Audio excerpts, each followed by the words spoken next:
Everybody has interest. There will be people who like science, astronomy, geography, history. But I think the most important thing is history. As children, all of us have listened to stories of the past. Whether it's Chandamama, we have Chandamama in Hindi? Yes. All those are stories we hear. We've been told stories about the past, about kings, we've had such an illustrious past. Just a small things that I want to bring to your notice. We all talk about the pyramids and how could they have possibly built it? How did they do it so many years ago? But do you know that in India we have so many temples, but the one with the highest Gopuram is there in Tanjavur, which is where the Chola dynasty had happened, and his role, Rajaraja Cholan, had built it.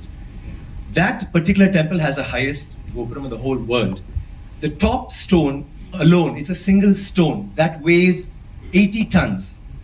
80 tons, not 1 ton or 2 tons. And how did they do it? But do we know that? We all go to the pyramids, we go see the Leaning Tower of Pisa. Someone said something very nicely. He said, we are actually appreciating a building that doesn't stand.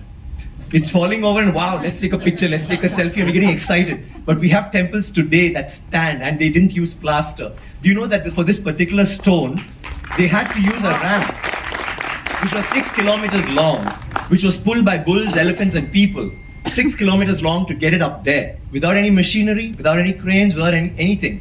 And they didn't have plaster. It's withstood 6 earthquakes. You know what happens when an earthquake comes? Without plaster. What they have done is they have an outer wall, then inside that they have a corridor of 6 feet, which is an open, just a corridor, and then they have another structure inside which goes all the way to the top, which is why they can withstand earthquakes, which is why they stood so long. So these are all things that we need to know about. This particular king has built 5,000 dams in his time, and he's made a water management ministry in that time. He's had elections for the village leaders. He's asked them to name cities after women. Why should it only be men? Why can't it be named after queen? And they've had hospitals, free hospitals, and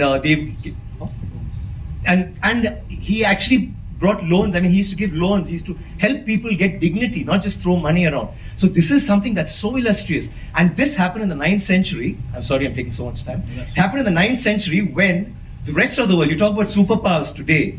The 9th century, all this happened when we had the biggest maritime naval thing in the world. And it went all the way to Bali, all the way to Malaysia, and went till we sent emissaries to China.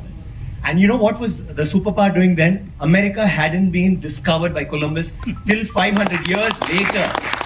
So think about our culture, think about how advanced we were. We need to be proud of this. It's nothing to do with North India, South India, West India, East. It is, we are Indians. And we need to feel proud about that.